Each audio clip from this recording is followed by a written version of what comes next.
Welcome to Past the Rings, volume 151. Today we're talking about the Apostles of Eris Reigning split cassette that was released on April 19th of 2019. Yes, very good. Alright, this is a pretty big one. I guess first and foremost, this is my transition from Miatej Murtex into Apostles of Eris, as the Riot Mutiny, which was, two Past the Rings ago, was the last Murtex release. And this is the first Apostles release where I was kind of thought about as a vocalist right from the get-go. While I was technically on the World That Summer split with Apostles of Eris, but I only did one song, and at that point I was still in the World That Summer, the local band were in Hamilton, but then that died because I moved away, and then now we're here!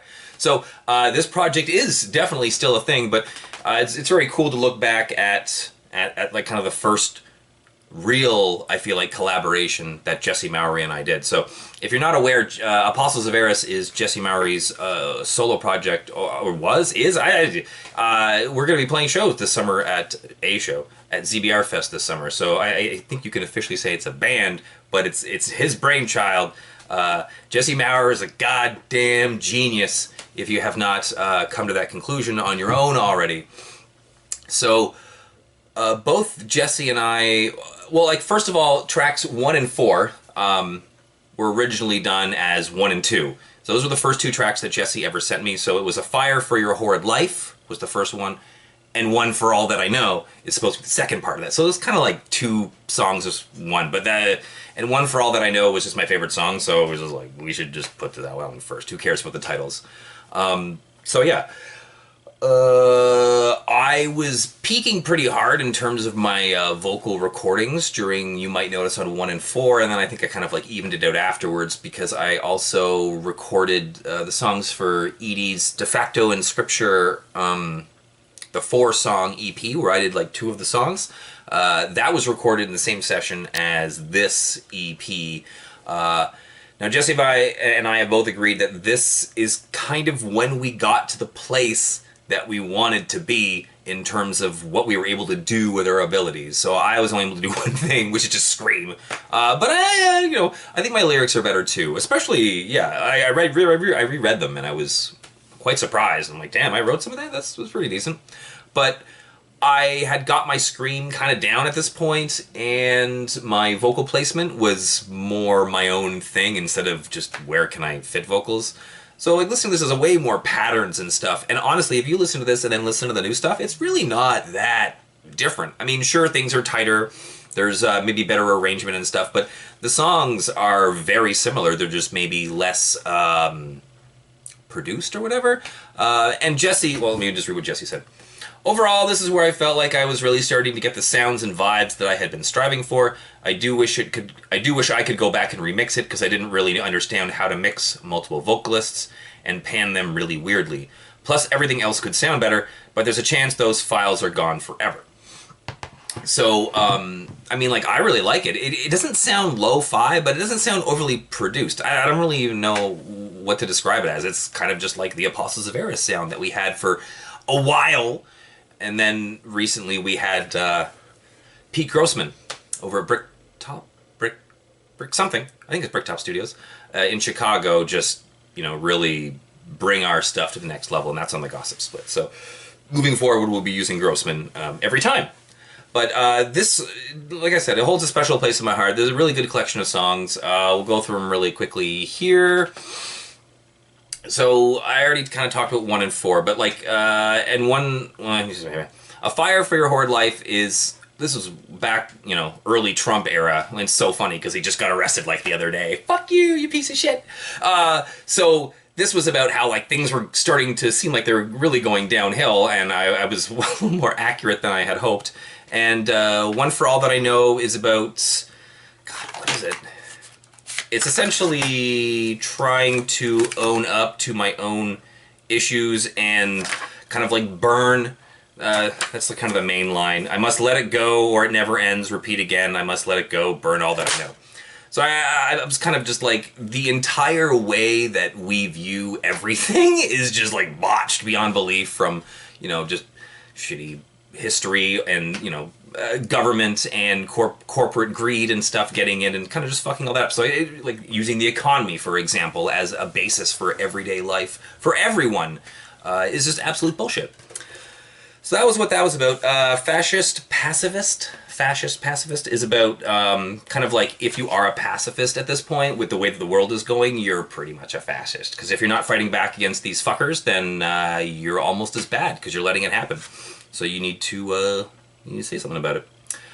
Mikey Got His Gun is a pretty personal one. I don't want to get into it too much, but my brother had a very difficult time with a thing with his back, and he basically wasn't able to walk for quite some years. And recently he has really bounced back in terms of being able to like start to climb stairs and stuff, which is absolutely fantastic. But at this juncture, right when I wrote this song, he kind of just found out that he was going to be in a wheelchair probably for the rest of his life and stuff. So it was pretty emotional. Yeah, I don't want to go into any more than that. And then going to the last song, The Eye. Oh, that's mostly about having kids, and I don't want to pass down my failures and my own issues onto them. I guess in particular alcoholism. So like that's partially genetic. So that's oopsie daisy. What was I doing? And like all these songs I think are very, very good. The outro on this one too is super epic, and I remember liking my lyrics too. I've involved my own blood, a curse on my grave. It's death, perpetual death. Don't inherit my failures, they're mine to die with. Oh, and I wanted to say that number 4, A Fire for Your Horrid Life, was initially going to be a Miatesh song. So Jesse was starting to write Miatesh stuff to go along with Chris, but then that whole thing didn't happen, and we were able to use it for this. A lot of Apostles of Eris stuff, when I kind of got on board, was material that Jesse had from other bands, Miatesh, but primarily I feel like Majoral. A lot of that stuff got, and not recycled, but was used for our project instead of that. If you don't know Majoral, check that out, because all of their releases are phenomenal as well. So moving on, yeah, we'll talk about rating. Oh, just quick heads up, Apostles of Eris got a new split coming out April 10th, 2023 with Hedda, Alas, and Letter Bombs, and quite frankly, it's really sick. So you should check that out when it comes out. There's a Hedda song already available to jam now. So Raining is 2 of my friends from Emo Lenvi. So when I went to New Zealand and I was able to start Swallow's Nest with some friends there, I also I didn't start the band. We started the band also, Emo Lenvi. So I was in 2 groups simultaneously upon arriving in New Zealand. Emo Lenvi didn't do as much. We didn't practice as much. We only played 1 show. But Carl and Tom from that band went... well, Tom was already in Raining, and I guess Carl joined Tom in Raining, and then a bunch of other people joined Tom in Raining as well. What bands? Emo Lenvi, Saltmarsh, Astronaut Club, Kitsubin Glorified, Musgrave, Sewer, and... Sewage, and Young Nats are just the bands that I'm aware of that they have been in, and I'm pretty sure there's a whole lot more.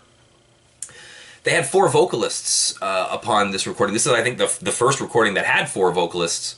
I'll just go ahead and say it. They have way more material that has not come out yet. There's an entire LP as well as a 3-song EP, I think, and a split, or maybe it's just 3 songs in the LP. I'm not sure. But you know, if you want to hear more Raining, hit up Tom McCone and say, "Hey Tom, we want to hear more Raining," because I certainly do. What do they sound like? They sound kind of like In Loving Memory, Sinking Steps, Rising Eyes, Mishka, and Demore. Midwesterny, a lot of vocals. Matches us well in like that it's lo-fi, but it's not like really lo-fi. It's just not super produced. It's got its own feel to the songs, just like ours, which I think is pretty cool.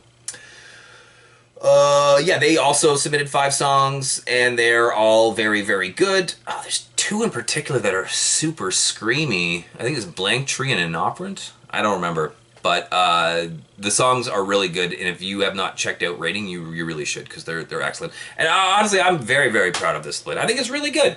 We did 100 copies. We did 100 copies on ZDR, and then I guess Larry also had some of our copies. So I don't even know I don't even know. I got one of the Larry copies here, but ours came in either swirled cases or these. So I think the pressing was 50 on blue sparkle and 50 on like gold yellow sparkle, and then of those 50 of each, 25 were in the cases and 25 were in the O cards.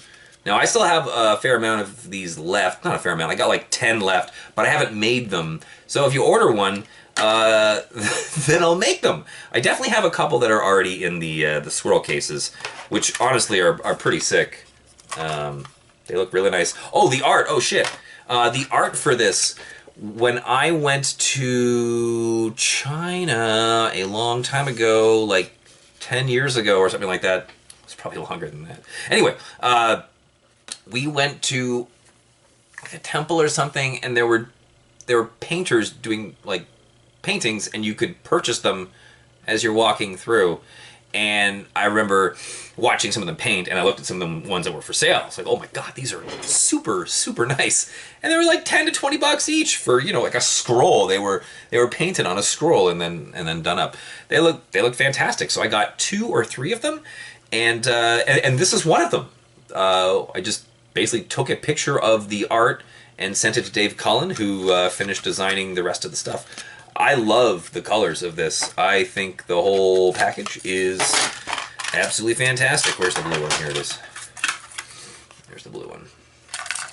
So yeah, I really like this split. I'm a fan of it. I really believe it's some of our best material. I think partially because we didn't know what we were doing. I did a lot of writing of the lyrics, and then I recorded some, and I was like, Jesse, I don't like my recordings of these sets of vocals.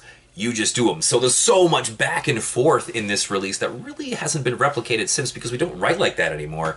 It's mostly like I have my parts and I leave some parts open, or Jesse does the vocals first and he leaves some parts open, and then I kind of add it on top. So this was done in a very specific fashion, where like these are your lines and these are my lines, and we're gonna go back and forth. And some parts were even supposed to be 2 people talking, so we would go back and forth with those. And in the lyric sheet too, which is included, those parts are in italics, so you can tell them apart.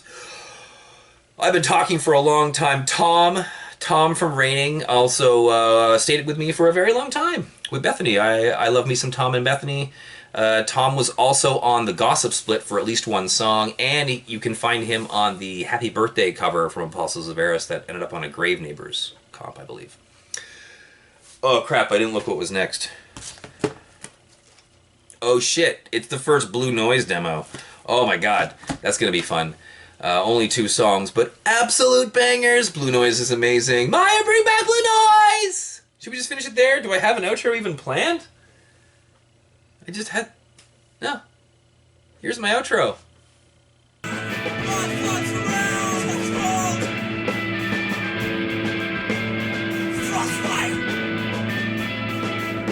I'll say my tone in the light.